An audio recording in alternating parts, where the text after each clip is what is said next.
Viver Mais está de volta e, como eu disse, agora nós vamos falar sobre os cuidados com a visão. Quem vai falar com a gente é a doutora Maria Vitória, oftalmologista. Seja muito bem-vinda ao Viver Mais, muito obrigada, Vitória. É um prazer. No caso, qual é o momento que a gente deve já se preparar para cuidar da visão, Vitória? Então, nosso primeiro contato já deve ser após o nascimento. A primeira triagem inicial deve ser feita assim que o bebê nasce, para detectar alguns problemas congênitos que podem ser encontrados, diagnosticados e tratados com rapidez. Em todo hospital que um bebê nasce, se faz esse exame? É o exame do olhinho, né? Isso, é o teste do olhinho. Teste do olhinho. A triagem inicial deve ser feita ainda no ambiente hospitalar, antes do bebê ter alta para casa.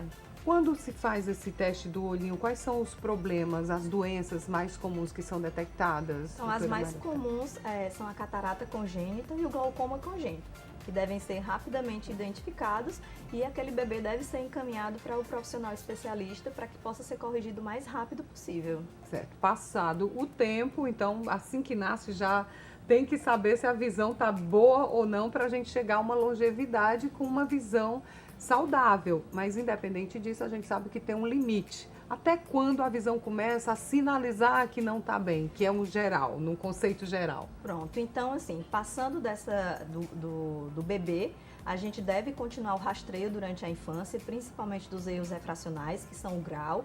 Então, a criança em idade escolar deve ser levada ao oftalmologista, porque em muitos casos ela mesma não sabe dizer que não está enxergando. Então, alguns comportamentos da criança devem ser levados em consideração e os pais devem ser chamados à atenção para que aquela criança possa ser levada ao oftalmologista, e se houver algum tipo de grau, ele possa ser prescrito o quanto antes, até preferencialmente os 7 anos, que é quando a visão termina de se formar. A partir dos 7 anos, existe uma preocupação maior, sim, digamos assim. Sim, até os 7 anos seria a data limite em que a gente consegue estimular aquela criança que tem alguma deficiência a ganhar mais visão.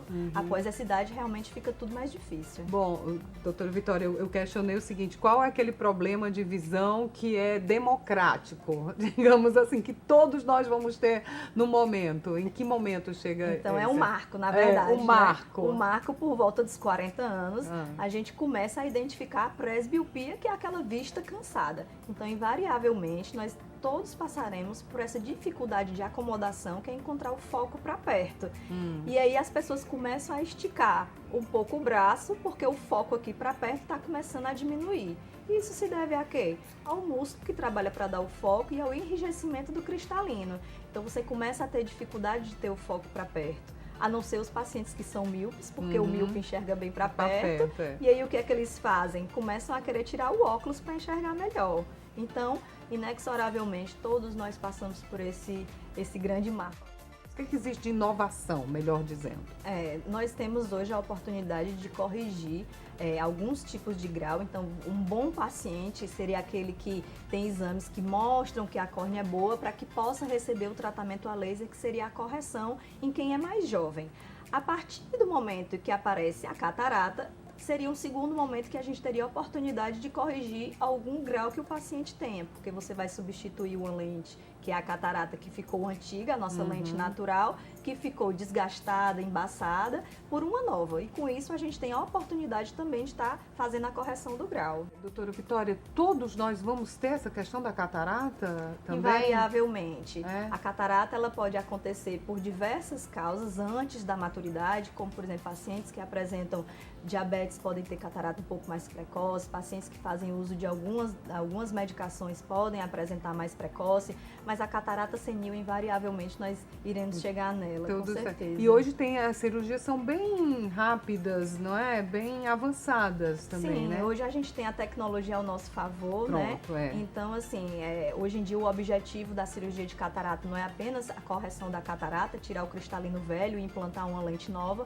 mas sim também ter a oportunidade de corrigir o grau do paciente. Então, isso gera uma expectativa também em muitas pessoas. Sem dúvida nenhuma. Bom, estou conversando aqui com a doutora Maria Vitória, oftalmologista, sobre os cuidados com a visão. Doutora Vitória, além de ir ao oftalmologista, que outros cuidados a gente deve ter? A gente está falando muito em cirurgia, em lente, mas tem alguns cuidados básicos que a gente pode ter com nossos olhos para evitar problemas? Sim, com certeza. Então, a gente está falando muito de grau, a gente deve sempre lembrar que a nossa consulta oftalmológica não se resume apenas à aferição do grau do paciente, mas envolve todo o contexto da saúde ocular. Então a gente tem que estar avaliando a superfície ocular, que seria a pálpebra, a conjuntiva, a córnea, a íris. A pressão, né? Sim, Também, né? Que o olho tem sim, pressão. a gente faz o exame de fundo de olho a partir de 40 anos também, além da história do grau. É um momento bem propício para a gente estar iniciando o rastreio para glaucoma. Então, assim, existem outras coisas além da aferição do grau que devem ser levadas em consideração na hora do exame oftalmológico, para essa detecção precoce. Certo. É isso que você perguntou. Que cuidados a gente deve ter? É o cuidado precoce. E os cuidados, assim, diários, colocar colírio, tá? Como diz numa linguagem bem popular, aguando o olho. Isso tem fundamento? É bom? Traz algum tipo de prejuízo? O que os pacientes devem fazer no dia a dia de preocupação em relação à visão são cuidados com a alimentação, ter um estilo de vida saudável, procurar proteger contra o raio ultravioleta nocivo do sol. Nós estamos numa região de incidência de raios ultravioletas muito grande. Deve ter cuidado com a automedicação, então não é porque o colírio que é bom para você necessariamente vai ser bom para outra pessoa, então isso deve ser particularizado. Óculos, a senhora pontuou bem, de boa qualidade, não é? Sim. Não é porque isso pode, a gente pensa que está se protegendo e está criando um problema. Exato, né? porque às vezes a gente tem essa facilidade do óculos da farmácia, daquele óculos da que minha vende... amiga dá para mim, rapidinho. Exatamente, aqui. Isso também deve ser evitado, porque o paciente deve ser individualizado. Cada caso é um caso, né? Porque o óculos foi bom para sua amiga, que necessariamente vai ser o grau que vai ser bom para você. Então isso deve ser particularizado. Então vamos cuidar da visão uma vez por ano e o oftalmologista, tá bom? De bom tamanho, dependendo, né? Cada caso é um caso. A gente orienta que essa avaliação de uma forma geral seja feita de forma anual e caso algum paciente apresente alguma especificidade, vai ser orientado que ele venha com uma frequência inferior a 1 ano. Muito obrigada, Muito seja bem-vinda, volte sempre. Eu que agradeço, ver mais. muito obrigada. Alegria conversar com você. No próximo bloco a gente retoma a nossa conversa com o professor George. Combinado?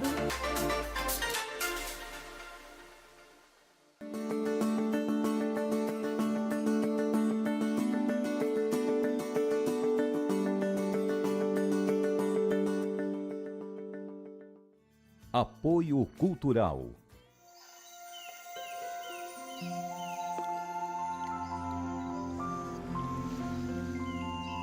Existe um café especial que nasceu para fazer a diferença. É o que a gente tem de melhor, reservado para a sua família. Se você vivesse aqui, iria provar tudo isso.